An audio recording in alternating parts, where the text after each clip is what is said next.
দেওবাৰৰ গধূলি আৰু কাৰেণ্ট নাই কম্বিনেশ্যনটো ভাবকচোন। অন্য দিনা বাৰু স্কুলৰ পৰা আহি কাৰেণ্টটো নাথাকিলে কিন্তু খং উঠে, কিন্তু আজি আকৌ ভালহে লাগিছে।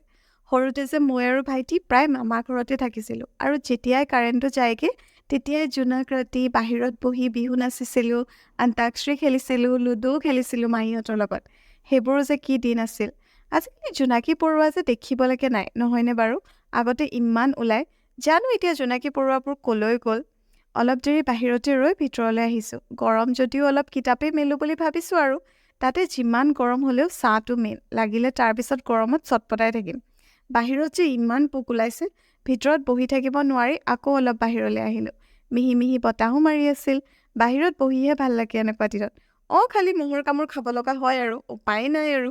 আম গছজোপা দেখিছেনে? একদম ভৰি আছে। আজি বোলো ভাত নাখাওঁ আৰু বুলি মায়ে ৰুটিকে বনালে। আজিলৈ ইমানেই। আপোনালোকে দেওবাৰটো কেনেকৈ কটালে জনাব।